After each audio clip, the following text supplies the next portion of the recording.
Yo siento que todo el mundo cuando empieza a trabajar, comienza, si te organizas y demás, vas poco a poco adquiriendo cosas. Vas comprando tu primera casa, tu primer carro. Si te gusta el tema del interior o la otra segunda propiedad, adquieres una segunda propiedad. O algunos que ya son un poquito más arriesgados compran propiedades para invertir y demás. Entonces, ese cúmulo de cosas es lo que llaman un patrimonio, ¿no? También, si tienes una cuenta de inversiones, una cuenta de ahorros, todo eso va sumando y va formando lo que una persona llama ¿cuál es tu patrimonio? Es todo ese cúmulo de cosas. Entonces, siempre me preguntaba cómo podíamos proteger lo que uno tanto ha trabajado. Y una de esas dudas, esas preguntas me las aclaraste tú, Mónica. Presento aquí a Mónica Randino de Sucre Arias Reyes, experta en el tema de cuidado de patrimonio. Tu expertise es específicamente, Mónica, en el área de planificación patrimonial y sucesoria. Ok. Mónica, bienvenida a este espacio. Volviendo a lo básico. Carlos, la verdad que honrada de estar aquí contigo, de compartir con esta audiencia que estás creando, que estás ilustrando y estamos compartiendo conocimiento de distintas áreas. Entiendo que ahorita mismo estamos con el tema del cuidado financiero. Correcto. Y la importancia de una vez que uno va logrando sus cosas, cómo organizarlas, proteger lo que nos ha costado con el trabajo. Correcto. Con el sudor de nuestra frente, el esfuerzo diario. Así es. Para que perdure y poder dejarle algo mejor a la siguiente generación. Correcto. Que creo que eso es el legado perfecto. Así es. No solamente dejarlo, sino que dejarlo organizado. ¿Verdad? Sobre todo. Creo que esa parte es clave. Yo quiero que empieces con una historia. Quiero que me cuentes una historia de que hayas escuchado o hayas vivido, tú como estando en este mundo profesional, de alguien que tuvo una situación que no fue agradable por no tener algo como esto organizado. La gente se identifica mucho más con una historia y me gustaría ver si puedes, sin nombres y sin nada. Por supuesto, claro. Mira, la pregunta es muy buena porque tengo muchas historias y es triste. Hay muchas historias de patrimonios importantes que se han perdido por falta de organización, también un poco por ese temor a delegar y tratar de controlarlo todo. Y bueno, en un caso particular que tuve recientemente, una persona que estuvimos tratando de ayudarle para que organizara su patrimonio, un poco de indecisión y de postergar, ¿no? Porque uno a cierta edad piensa que nada va a ocurrir. Correcto. En este caso, esta persona ya tenía un patrimonio importante, tenía hijos menores de edad, y bueno, la persona se le cotizó una figura como la Fundación de Interés Privado, que más adelante podemos entrar en detalle, claro que pero sí. que era para que ese patrimonio importante que tenía lo colgara la fundación y pudiera regular a nivel de un documento privado cómo se iban a administrar esos activos en beneficio de sus hijos. Okay. También a esa persona se le recomendó que otorgara un testamento, porque cuando tienes hijos menores de edad es importante que hagas la designación de quiénes van a ser los tutores cuando tú o tu cónyuge fallecen, claro, y ellos siguen siendo menores de edad, ¿quién los va a representar? Pero bueno, en el día a día la persona estaba todavía en una etapa productiva, y este es un ejemplo que quiero dar porque a veces las personas piensan que es que solo va a fallecer una persona de edad avanzada. Correcto. Este no fue el caso. Y bueno, se le cotizó, se le explicó, se le hizo seguimiento, pero la persona dejó pasar el tiempo, y bueno, la persona falleció lamentablemente. En un accidente imprevisto, en un accidente. Y lo doloroso de esto es que, como era en su fase productiva, vamos a decirlo así, la cabeza de la familia, la cabeza de hogar, fue muy difícil para su cónyuge poder ver qué era lo que tenía. Primero, hacer el inventario de los activos, falta de información. Segundo, cómo actuar porque administraba los fondos, no había liquidez, entonces su cónyuge no tenía ese flujo de efectivo para poder accionar. Claro. Demoró, se le pudo ayudar, pero más el dolor de perder a un ser querido que es tu pareja. Correcto. Entonces, enfrentarte a que, oye, estás con ese dolor, pero también tienes que ver cómo vas a reaccionar, qué es lo que tiene, cómo lo vas a proteger, instaurar el proceso de sucesión que es demoradísimo y que tomó mucho para poder que los bienes que tenía esta persona se le adjudicaran a su cónyuge. Y gracias a Dios, ella sí estaba bien, es decir, que no hubo el problema en tema de tutores, pero ella sí, después se organizó, ella otorgó su testamento, designó tutores porque ya ella era la única que quedaba y si le pasaba algo, que gracias a Dios está bien, pero ella tomó acciones, vio en el proceso, pierdes al amor de tu vida, pero a la vez tienes que, como una mamá guerrera, salir y encarar y enfrentar y decir, ¿qué me dejó mi esposo? ¿Qué hay para mis hijos que no han terminado la educación? Correcto. Vender algunos activos para poder tener liquidez, pero en el interín, las cuentas congeladas, no había hecho designación de beneficiarios, todo esto podemos hablar, pero era el ejemplo perfecto de una persona que en ningún momento se iba a imaginar, que pensaba que tenía todo el tiempo para hacerlo. Claro. ¿Verdad? Porque uno piensa, bueno, cuando tenga 60, 70 años haré las cosas. Correcto. Pero estaba en nuestra edad productiva, no se imaginó que iban a pasar las cosas, ya tenía un patrimonio importante, tenía hijos menores de edad, debía garantizar el futuro de ellos, porque no es solo el deber del día a día como papá, de educar, de transmitirle valores, de garantizarle alimentos, vivienda, sino también de prever en el futuro. Claro. Mientras son menores de edad, sobre todo, que se garantice su educación a futuro y que no les falte nada. Claro, exacto, que pueda suplir sus necesidades básicas. Sí.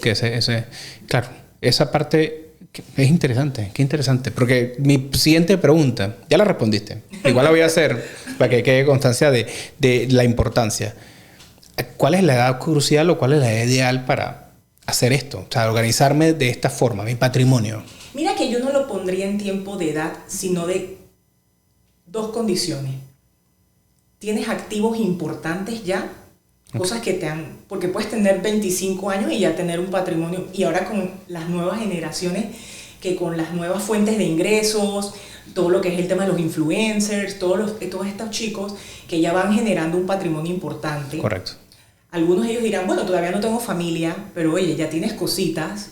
Correcto. Si te pasa algo, supongo que tú ayudas a tu familia, a tu mamá, a tu papá o a tus hermanos y quisieras que no le pase nada a eso que ya estás generando. Entonces yo digo que van a haber dos circunstancias que te van a determinar más allá de la edad.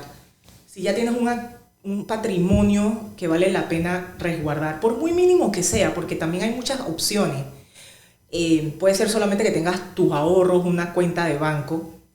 No necesariamente vas a necesitar una fundación, pero tienes que delegar beneficiarios en esas cuentas. Claro. No te puedes quedar solamente tú. Si tienes hijos menores de edad, tienes que por lo menos designar tutores en un testamento, porque ese tema en Panamá lamentablemente demora cuando uno no otorga testamento.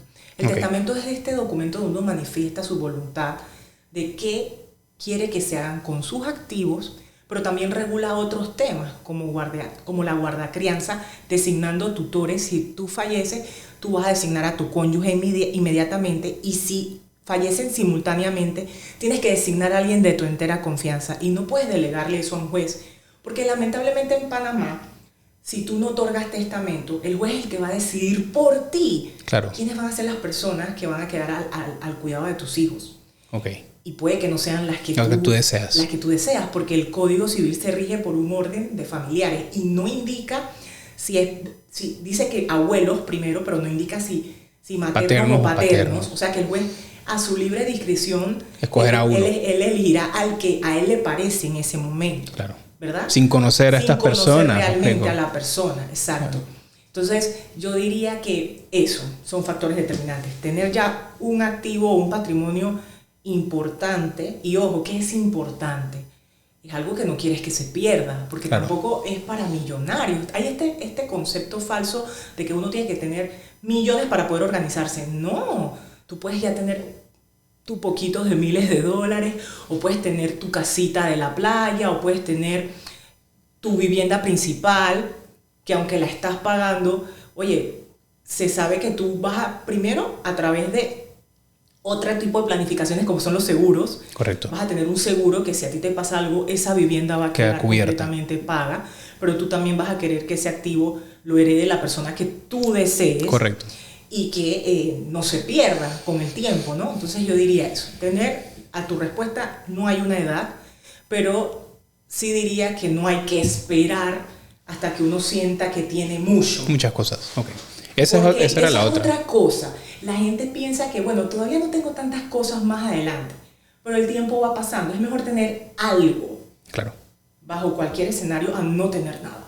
Cuando dices algo, te refieres a un documento que explique qué es lo que quiero que pasen con mis propiedades, con mi patrimonio. Y dependiendo de tus circunstancias, ¿verdad? Porque hay dos formas de planificarte básicas en Panamá. Hay otras, podemos abordarlas más adelante, pero yo creo que nos podemos ir con lo básico: el testamento y una fundación de interés privado. Ok. Una no es excluyente de la otra, ojo, porque eso va a depender del tipo de activos. Ok.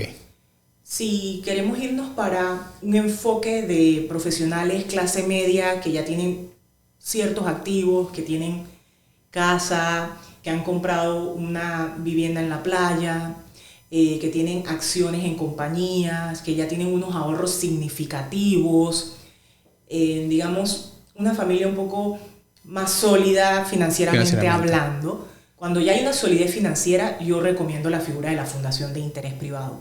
Por dos motivos: protección de activos y planificación sucesoria. ¿Por qué? Porque a lo largo del tiempo, cuando tú vas adquiriendo estos activos y dependiendo de tu profesión, tú vas a querer separar eso de tu patrimonio para protegerlo, que un tercero quiera ir en contra de ese activo. Ejemplo, por ejemplo, en tu profesión, a los doctores.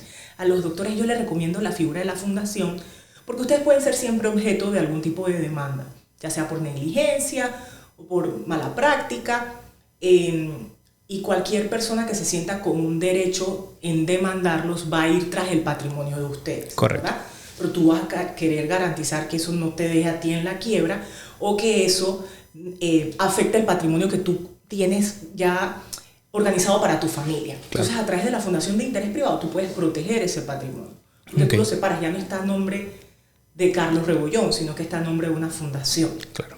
¿Y qué es una fundación para aquellos que están escuchando este término pero no se sienten familiarizados? Porque es que fundación me confunde como la fundación de los perritos, que damos platita para los perritos. En Panamá existen dos tipos de fundaciones: las sin fines de lucro y las de interés privado. Esa de los perritos que tú estás hablando, sin fines de lucro, son las sin fines de lucro. Claro. O también pueden haber organizaciones, tú sabes, las ONG. La ONG, y demás, ¿verdad? Correcto.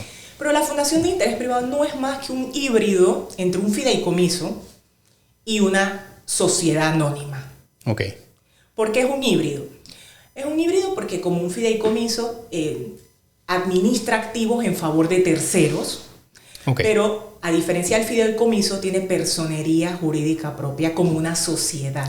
Porque el fideicomiso es un contrato en donde una persona que es dueña de un activo da el bien para que un tercero, que le llamamos fiduciario, lo administre en favor de sí mismo o de terceros que le llamamos beneficiarios. ¿Verdad? Pero el patrimonio no sale de ti, está administrado por un tercero. En cambio, en la fundación, como tiene personería jurídica propia, el patrimonio sale de ti, lo aportas a una fundación. Lo donas, correcto. Y es la fundación la que queda siendo dueña de ese activo. Entonces ya tú no eres el dueño.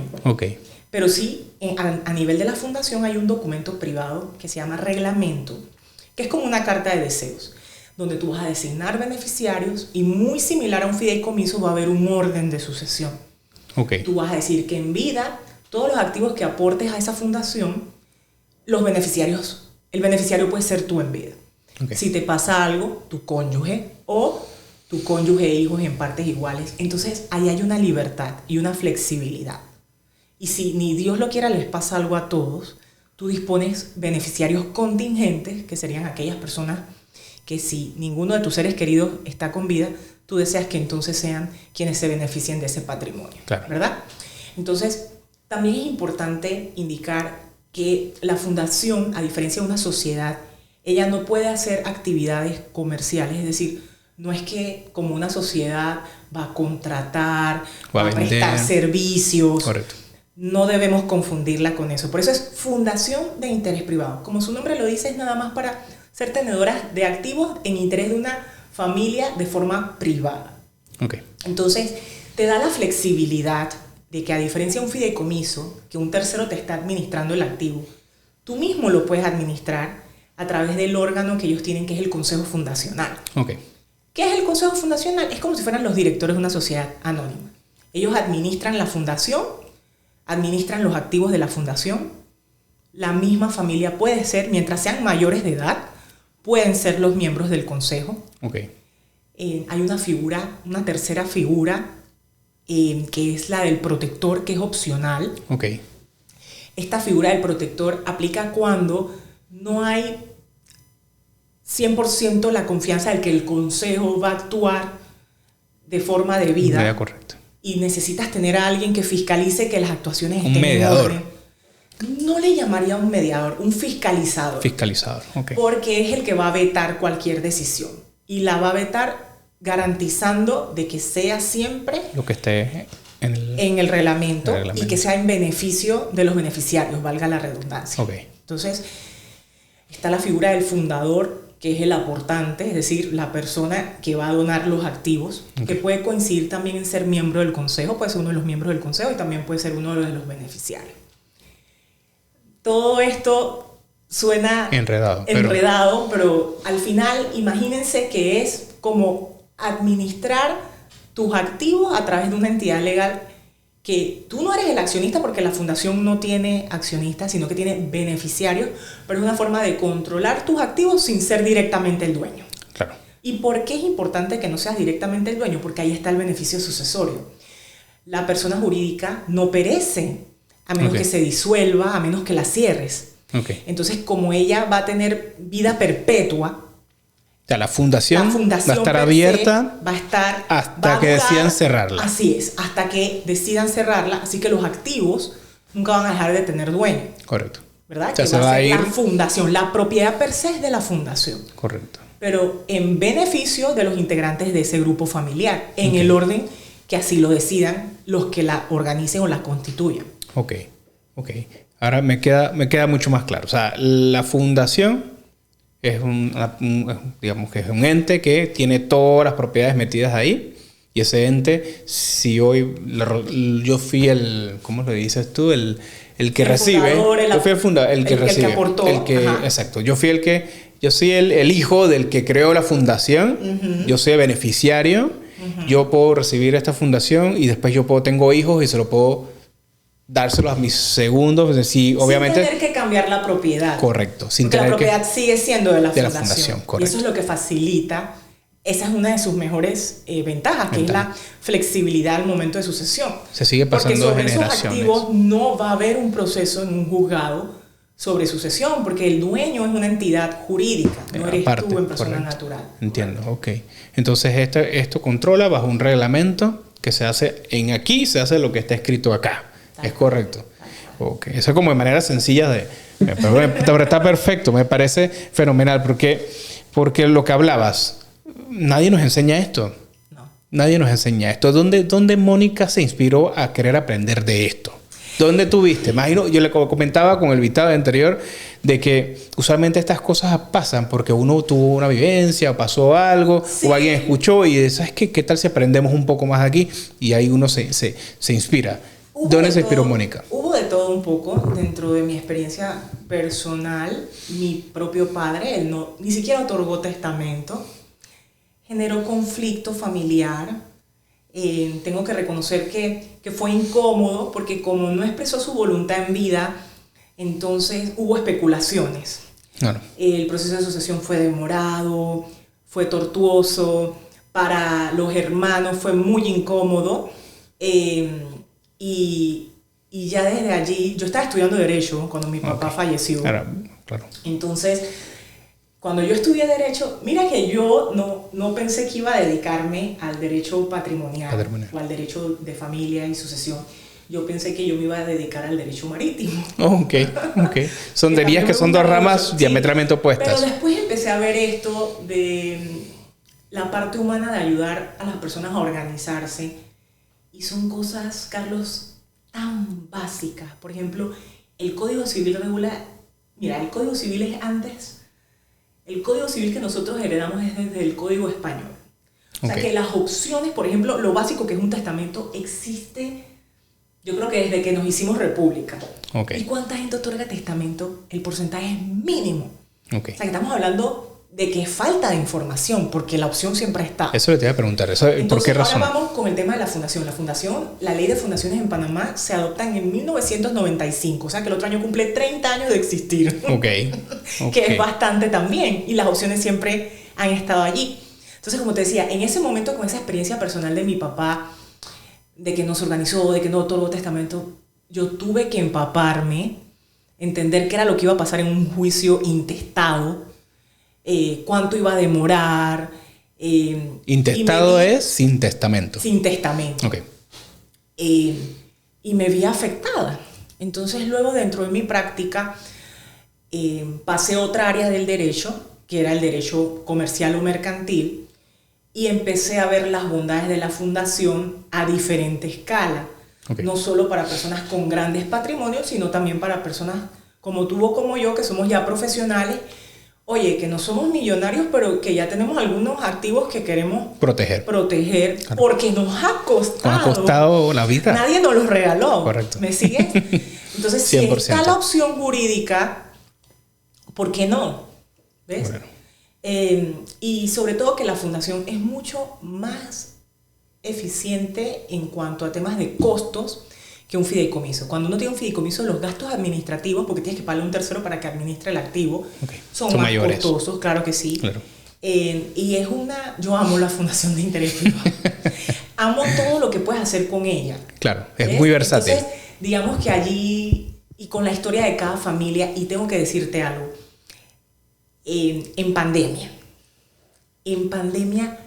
clientes que los estábamos antes de pandemia correteando, oiga, organícese, oiga, ponga las cosas en orden, oiga, tiene esto y esto y esto, y uno lo que para poder decirle al cliente, oye, te conviene hacer esto, empezamos a hablarle de escenarios que no se imaginan. Claro. Oiga, si a usted le pasa esto, va a poner a su familia en esta y en esta y en esta situación. Voy a levantar la mano, porque yo fui uno de esos. ¿Era? ¿Cuántos años pasaron? Bastante. Sí. Bastante. Sí. O sea, ya no pasó nada en pandemia, pero... Tal cual. Sí. Y entonces en pandemia los clientes me buscaron y algunos sí se pusieron en orden, otros lamentablemente, como me preguntaste al principio de algún ejemplo que hubiera sido lamentable, me dio mucho dolor como estar a punto de organizarte y no hacerlo y pensar que vas a poder hacerlo más adelante y yo puedo salir ahora de aquí y me puede pasar algo igual a ti. Entonces, exacto. Nadie tiene el futuro garantizado. Así es. Y es que yo creo que por eso fue que me dediqué a eso. Y también una parte de mí que siempre ha sido muy social. Entonces, en esta área del derecho son aspectos muy privados, muy sensitivos, y si bien es cierto, tiene ese toque social, también tiene ese componente, yo le llamaría psicológico, porque los clientes tienen estos conflictos de sus deseos y lo que su familia espera de ellos. Claro. ¿Verdad? Y que a veces no compagina lo que tu familia espera de ti, claro, a tus deseos. Y siempre yo les digo al cliente o a las personas que me consultan al respecto que me dejen el problema de lo que su familia espera a mí y que hagan lo que ellos desean. Okay. Yo los libero como de esa carga y les digo, mira, cuando se vaya a formar lo que se tenga que formar, no vas a estar en este barrio, correcto, vas a estar en el otro barrio y créeme que los abogados nos vamos a encargar. Entonces, liberar un poquito a los clientes de esa carga de conciencia, ¿no? Claro. En Panamá también es importante indicarlo, hay libertad para testar. ¿Qué significa eso? Eso significa que tú no estás obligado a dejarle tus bienes a tus familiares. Ok. En Panamá no hay herencia forzada. Ok. ¿Eso existe en otros países? Sí. Por ejemplo, en Colombia existe herencia forzada que un porcentaje sí o sí se lo tienes que dejar a tu cónyuge y a tus hijos. Okay. Y tienes solo libertad sobre un pequeño porcentaje de tu patrimonio. Para donarlo o hacer lo que quieras. Hay unas excepciones en Panamá, obviamente, porque ya saldrá alguien en la audiencia y dirá, ¿y si mis hijos y el papá se mueren?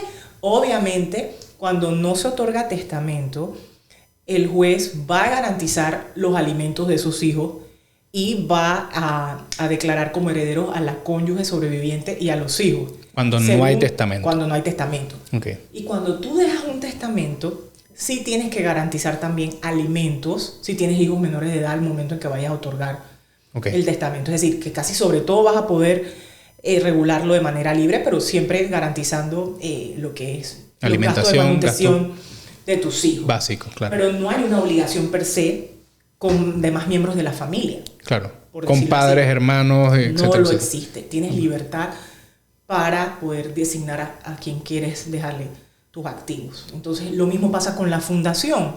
En la fundación tú designas como beneficiario a quien se te dé la gana. Claro. Y también, ¿sabes qué? Se me acaba de venir algo importante que tenía pensado decir.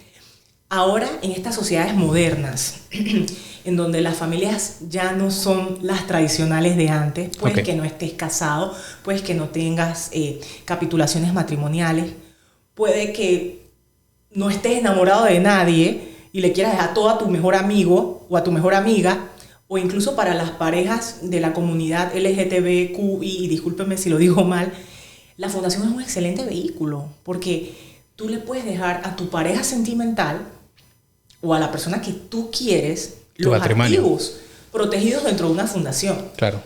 Porque también hemos visto casos en que hay parejas que porque no se casaron, la persona no otorgó testamento, no se organizó con una fundación. Cuando fallece el que tenía la mayor parte de los activos, su pareja queda desprotegida. Claro. Porque en un juicio de sucesión se va a ir a sus familiares y eso lo va a determinar como el prioridad. Juez. No, es que si no otorgas testamento, no es con prioridad, es que va a tus familiares. Va a tus familiares. Entonces tu pareja sentimental queda completamente desprotegida. Claro, y no incluida. Yo siempre he escuchado, ahora que dices eso, siempre he escuchado con mucha frecuencia que el matrimonio de hecho, ¿qué es la palabra? ¿Qué dice? Sí. Que es como si hay... ¿Cómo es la cuestión? Como sin más de 5 años juntos o algo así. Vivir más de 5 años. Con testigos, una cosa así. Ajá, tienes que tener 2 testigos. Hay un proceso de reconocimiento de matrimonio de hecho. Y también lo hay post-mortem. Pero todo eso demora. Entonces, digamos, tienes un juicio de sucesión. E iniciar este proceso, que yo soy la pareja y tengo de 5 años y demás, pero no gasté en el testamento. Entonces, iniciar un proceso de investigación y demás, esto puede dilatarse años. Y los gastos legales. ¿Y quién corre con esos gastos legales? Que no son baratos, imagino. Claro que no. Y serían 2, porque el juicio de sucesión es 1 más el reconocimiento del matrimonio. Y al final la gente dice, ¿sabes qué? Por eso que te dije al inicio, ¿cuántos patrimonios yo he visto que se han perdido por falta de organizarse? Porque la gente no puede rescatar el patrimonio. Pero se ha perdido de ir a la persona que le debería ir. No, y que se pierden. Y ya porque no queda. Nadie instaura el proceso de sucesión. Porque... Okay. O sea, no sé si... Pero eso se lo queda al Estado. Después de cierto tiempo. Ok. Imagínate. Así como hay un montón de propiedades así que están en esa situación. Y lo mismo si no haces la designación de beneficiarios en cuentas de banco. Después de cierto tiempo... El banco se queda con la plata. Y ese papel te lo dan al momento de aperturar una cuenta. Sí, e inclusive puedes actualizarlo en el tiempo. Esa es otra cosa. Todo este tema, testamentos, designación de beneficiarios, fundación de interés privado, el documento en la fundación es un reglamento. Puede ser modificado en el tiempo. Son dinámicos. Son dinámicos porque tus circunstancias familiares cambian. Y nosotros le recomendamos a los clientes que cada año revisen. Okay. Sus testamentos, sus reglamentos de fundaciones, sus beneficiarios en los seguros. De beneficiarios, porque ¿sabes qué pasa? Carlos, tú ahora mismo estás casado, tienes un hijo, a lo mejor en el reglamento ahora nada más pusiste a tu hijo, pero después nace otra hija u otro hijo, ya te estoy deseando más hijos. ¿Verdad? Claro. Entonces, quedan ellos por fuera porque no los incluiste. Claro. Ahora, también hay otras formas de regular que se contemplen hijos concebidos a futuro. Pero eso te va a ayudar a establecerlo tu asesor legal. Claro. ¿Verdad? Que va a contemplar esos escenarios. O también puede pasar que la persona se divorcia y tenía como y no tuvo hijos y tenía como beneficiario a su cónyuge. Tiene que cambiarlo porque ya no es su cónyuge. Claro. ¿Ves? O puede ser que la persona deja de tener un activo o adquiere otro activo. Entonces, ese inventario de los bienes también es importante. Hay muchas cosas. El tema de la planificación patrimonial abarca tantas cosas. Es administrar todos tus activos. Okay, todos tus activos, bienes muebles e inmuebles. Incluso puedo meter un cuadro Sí. Algo que yo considere que es En la valioso. fundación. Mi PlayStation, mi Nintendo. Bueno, no. Bueno, obras de arte, joyería, mobiliario, esculturas, pinturas, alfombras, todo lo que tenga un valor, Ok. tú lo puedes, o sea, también puedes donar a la fundación bienes muebles. Pero cuando me Hay dices unas valor, restricciones. cuando me dices valor, No es, más allá también puede haber un valor sentimental, pero Ok. digo que, oye, son objetos de valor. de valor en el mercado. En el mercado. Ok, vale. Ujú. Entonces, también se pueden donar bienes muebles a la fundación Ok. y se documenta con un contrato y se le toman fotos y lo importante es el inventario, determinar qué es lo que estás donando, Ok. ¿verdad?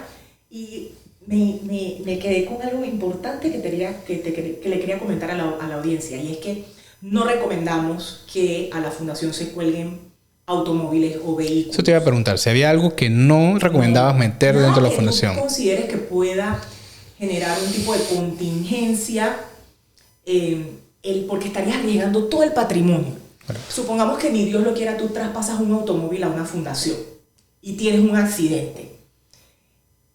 Un atropello. Hablemos, claro, un atropello. Un atropello. Y ni Dios lo quiera, en el otro vehículo fallece la persona.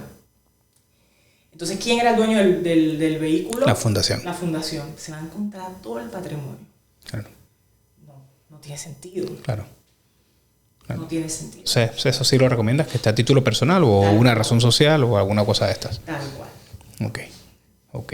Ahora tengo otra pregunta que me ha surgido mientras me conversabas de esto, porque veo que hay cosas que son muy técnicas y muy específicas. Uh-huh. ¿Quién puede hacer una fundación de interés privado? O sea, ¿quién es el idóneo? ¿Por qué te digo? No es que no sea idóneo algún colega, pero yo puedo entender, como decía en el rama de la medicina, que existe el médico, pero el médico puede ser otorrino, puede ser ortopeda, puede ser médico general, así diferentes ramas. Entiendo y puedo entender que en derecho existe y es igual. Como mencioné, es lo mismo. Es más, ese es el ejemplo ideal, el que acabas de dar. ¿Quién es el idóneo? Aquella persona con especialidad en derecho patrimonial, en derecho de familia, en derecho de sucesión, que conozca la ley de fundaciones de interés privado. Okay. Entonces, ¿qué pasa? Hay muchos colegas que se dedican a otras ramas del derecho. Entonces, que no es hacer fundación por hacer fundación. No es hacer fundación por hacer fundación. La fundación, como lo dije, la ley es muy amplia en el sentido de que, bueno, la ley, me corrijo, no es que sea amplia, la ley es un paquín, Carlos. Ok. ¿Por qué? Porque se deja como un lienzo abierto. La ley lo que nos dice es cómo debe estar constituida, cuáles son los órganos principales, cuáles son los requisitos para incorporarla, una que otra regulación sobre remoción de miembros del consejo, sobre los documentos que rigen a la fundación, que es el acta fundacional y el reglamento, las formas de otorgarlo, el tipo de fundación. O sea, son cosas muy técnicas. Claro. Pero no te dice cómo vas a redactar el reglamento, ni qué facultades le vas a dar. No te da todas las facultades que le vas a dar a los miembros del consejo, ni qué facultades le vas a dar al protector. Dice que puedes designar órganos de fiscalización, claro. Pero todo eso lo vas a regular al momento de redactar los documentos constitutivos de la fundación, y necesitas una persona con esa especialidad para que lo haga de forma personalizada. Y no es que viene Carlos, toca mi puerta o me manda un correo: Mónica, cotízame una fundación y ténmela para mañana, y como una sociedad anónima yo agarro un pacto común y silvestre y lo inscribo en registro público. No, yo te voy a decir: bueno, Carlos, cuéntame, ¿estás casado o estás soltero? ¿Tienes hijos o no tienes hijos? ¿Qué vas a aportar a la fundación? ¿Qué activos tienes? O sea, esto conlleva una reunión. Una reunión contigo para que... diagnóstica. Tal cual. Porque yo tengo que estructurar la fundación a tu medida. Inclusive he tenido casos en que los clientes, yo les digo: ¿sabes qué? No te conviene una fundación, te conviene esto. Más adelante puedes optar por la fundación porque a lo mejor no tiene un patrimonio que valga todavía la pena. O incluso hay otros factores, Carlos, porque en este mundo tan cambiante y globalizado que tenemos, también hay que tomar en cuenta dónde están los activos ubicados, porque la fundación puede tener activos en todas las partes del mundo. Okay. Eso también es importante aclararlo. Puede ser que tú inviertes también en un apartamento en Miami, okay, y tú quieras también aportarlo a la fundación. Todo eso hay que hacer un análisis con los asesores de dónde está el activo, si es viable o no. Okay. Y para poder aportar esos bienes es una asesoría integral. Entonces ahí va a haber un diagnóstico, porque a lo mejor tú te casas con una persona que es de España y hay que analizar si ella puede ser beneficiaria en una fundación y cuál es el tratamiento que le van a dar a ella cuando ella sea beneficiaria. ¿Me sigue? Claro. Entonces, no me quiero ir más allá, pero lo que quiero decir es que tienen que sentarse con una persona que sea especialista en esta área y claro, que tenga el conocimiento de la ley. El conocimiento de la ley de fundaciones y que sepa sobre todo los conceptos en derecho civil de sucesión. Okay. ¿Verdad? Eso es básico. Entonces, no es como que yo voy a ir con una dolencia en el corazón donde Carlos, que es ortopeda. Correcto. Bueno, lo mismo, no es que vas a ir donde un penalista, un abogado penalista, que se dedica a litigios. Entonces vas a ir a decirle que te haga un acta fundacional. Correcto. Porque lo más probable que va a pasar es que el colega le va a pedir el modelo a otro colega que lo vea, pero no va a tener ese detalle. Esa minuciosidad de ver cada detalle. De decir, oye, no te puedo estructurar esta fundación igual que a este caso porque no es el mismo caso. Claro. Eso, lo que puedo entender es algo similar a lo que nos ocurre a nosotros, que la ley, digamos, la idoneidad que tienes no prohíbe que esta persona que se dedique al mundo marítimo, al mundo penal o otro rama del derecho pueda hacer este documento, porque es correcto. Sí, no lo prohíbe. Igual que en la medicina, igual que ortopedia, un ejemplo. En ortopedia yo puedo operar desde el dedo meñique hasta la columna, porque la ley lo permite y mi idoneidad me lo permite. La pregunta es, ¿tengo la expertise para eso? Esa es la pregunta que las personas o el paciente debe hacerse al momento de buscar esta consultoría de asesoría. Completamente de acuerdo.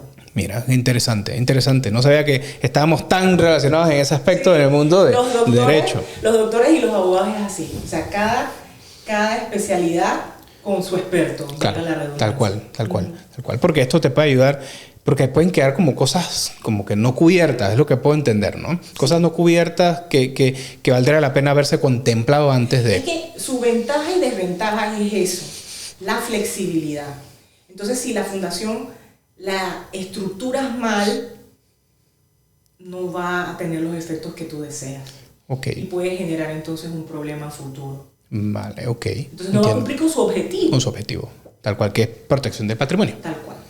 Tengo dos preguntas. Una, yo voy a comprar un apartamento y voy a comprarlo con un crédito.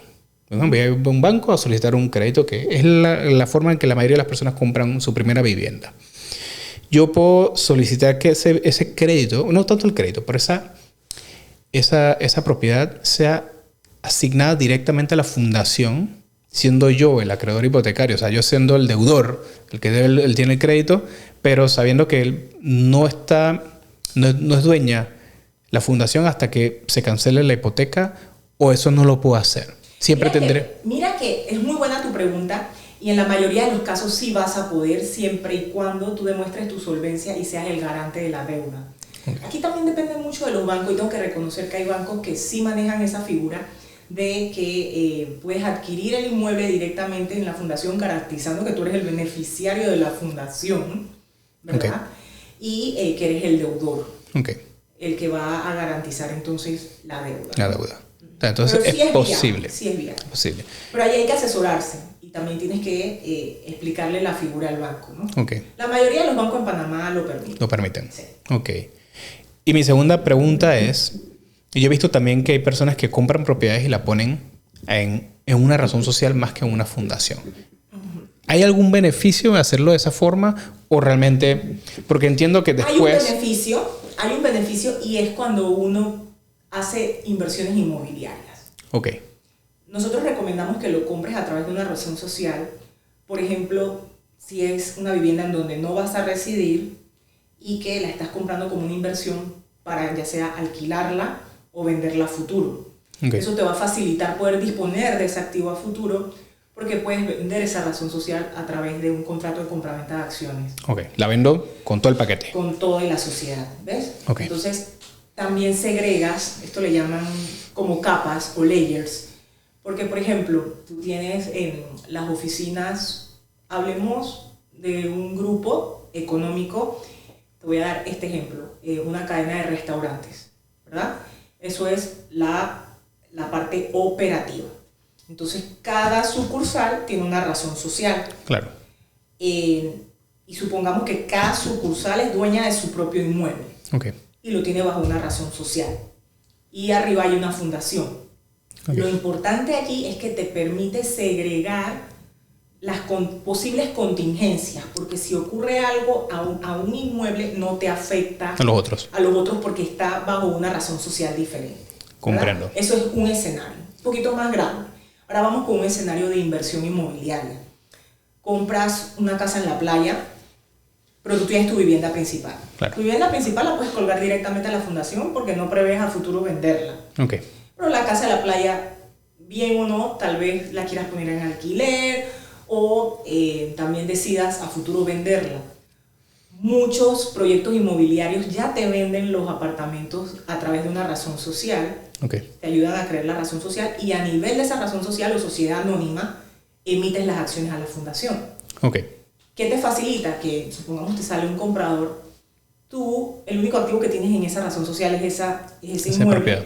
Y puedes traspasar las acciones al nuevo dueño sin tener que pasar por el proceso de compraventa del inmueble, inscribirlo en registro público, y pasar la propiedad y demás. ¿Me sigues? Claro. Claro que hay obligaciones, tienes que hacer un contrato de compraventa de acciones y hay un pago del impuesto de enajenación de acciones. Okay. Pero el fácil es, pero ese, digamos que ese impuesto de enajenación de las acciones es mucho más económico y mucho más factible y mucho más fácil, hablando en cuanto a proceso, que lo que es una compraventa de... Que el 2 y 3%. Correcto. O sea, ese 2 y 3% te lo ahorras, en serio, te lo ahorras porque estás vendiendo es la razón social que tiene la propiedad. También recuerda que van a pasar muchos factores.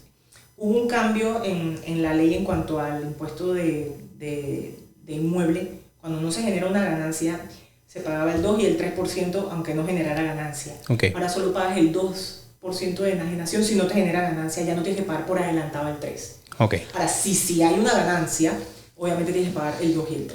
Okay. Porque ese es un traspaso de acciones. Porque ese es un traspaso de bien inmueble. De bien, bueno. Corrijo. Entonces, si lo que haces es un traspaso de acciones y hay una ganancia sobre el valor de la venta de las acciones, se paga el 10%. Pero tú defines el valor por el cual vas a venderlo. A venderlo. Okay.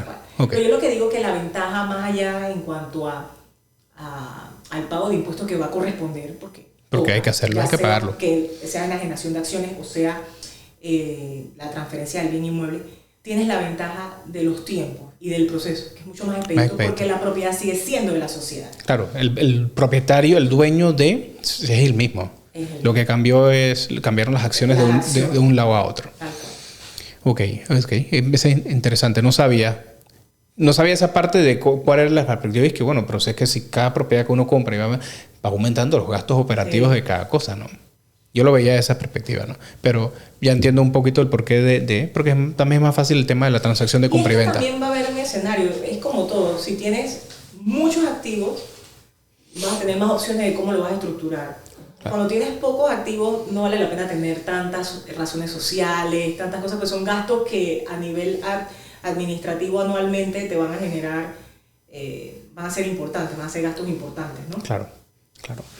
Entonces, entiendo. Digamos que una persona que tenía un apartamento y compró ahora un segundo porque, bueno, se quiso comprar uno más grande.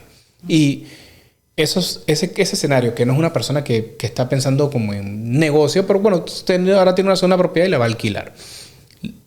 ¿Le recomiendas hacer este mismo proceso? ¿Tener una razón social en ese apartamento o los pueden meter los dos en la fundación?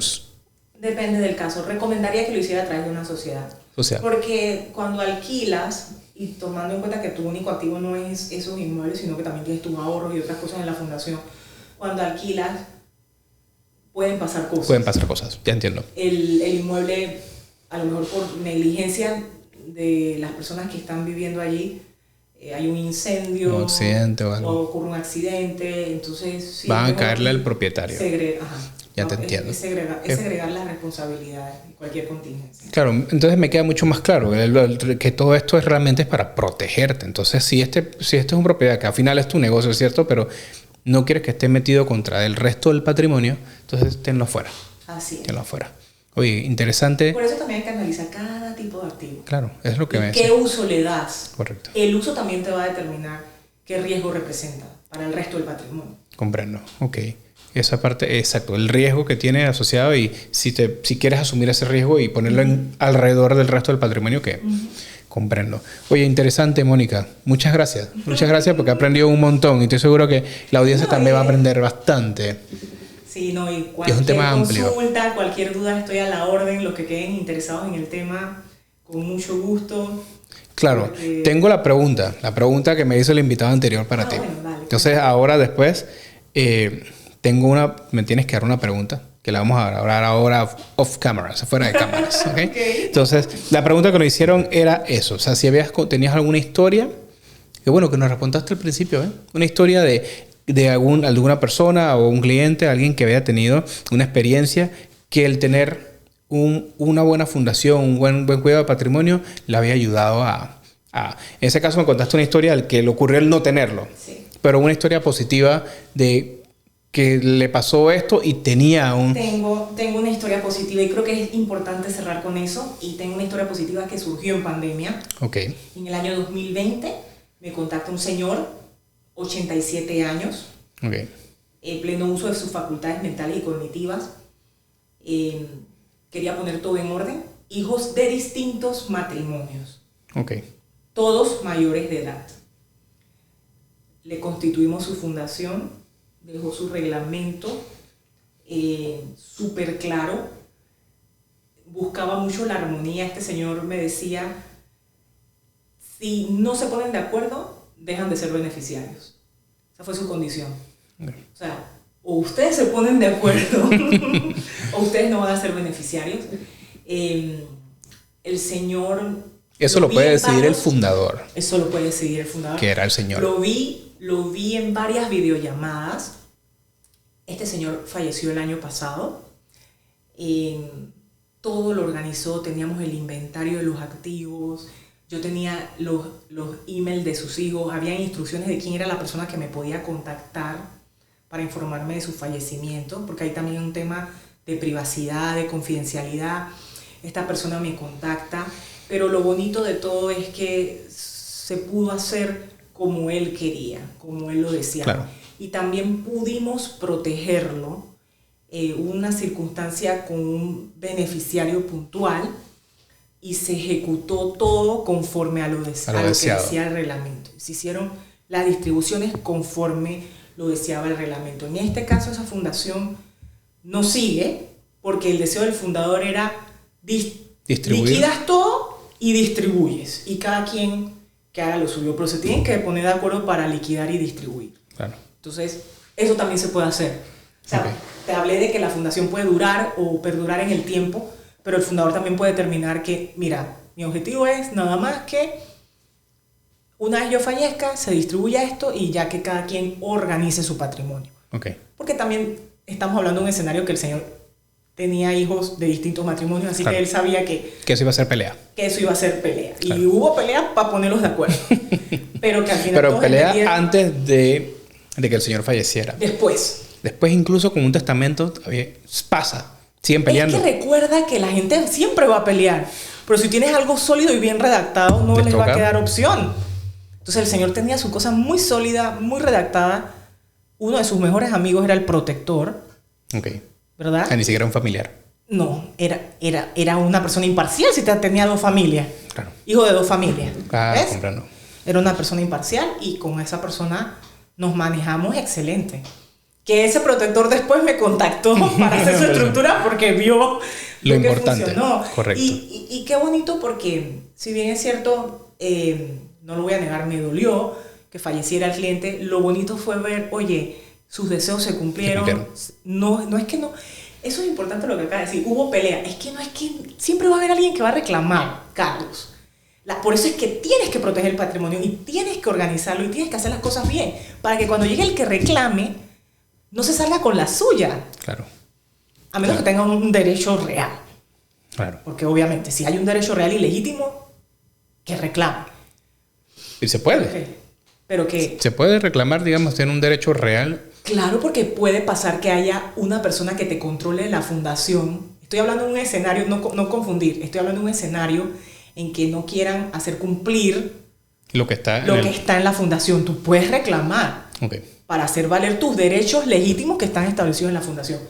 Una cosa es un derecho legítimo. Claro, otra cosa es alguien que quiera atacar algo porque simplemente quiere molestar. Claro.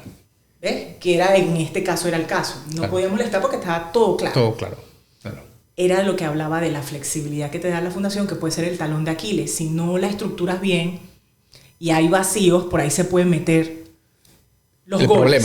Los goles y el problema. Claro, exacto. Claro. No puedes dejar vacíos. Okay. Entonces, familias, por eso también es importante, como cuando van al médico, que las personas nos comenten a los asesores legales todo y la realidad, si hay buena o no hay buena comunicación. Okay. Si confías en los miembros de tu familia, sí o no. Porque eso nos va a dar la guía de cómo protegerte. Claro. Y poner los candados que se tengan que poner. Claro, y evitar que cuando tú no estés, cualquier tercero venga a menoscabar un derecho que tú hayas dejado a favor de un beneficiario o que elimine a un beneficiario. Claro. O sea, todo eso en estas reuniones o en sesiones, yo le llamo sesiones más que reuniones, sesiones en las cuales vamos estructurando la fundación a la medida del cliente y de sus circunstancias para que cuando ya no esté, se haga y se cumpla su voluntad. Ok. Mira, esa parte es buena saberlo porque eso le da tranquilidad a la persona, como bien has dicho, le da paz mental, le da salud mental, que es parte de lo que hablamos, de que el tener todo bien organizado y saber que se va a ejecutar de una forma efectiva su deseo, lo puede lograr a través de este tipo de producto, ¿no? Mónica, gracias por acompañarme. No, a ti por invitarme. Si alguien... Ajá.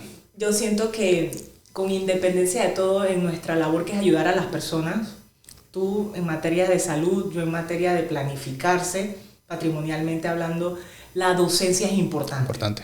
Que la gente sepa, conozca que hay opciones distintas a lo tradicional como un testamento, que existen estas figuras como la Fundación de Interés Privado que te permiten proteger y organizar tu patrimonio y que el primer paso es sentarse y planear, porque cuando uno no planifica, sí está planificando, pero está planificando para que todo salga mal. Para mal, correcto. Y yo creo que la mayor muestra de amor para nuestros seres queridos es eso, procurar no dejarles problemas. Exacto.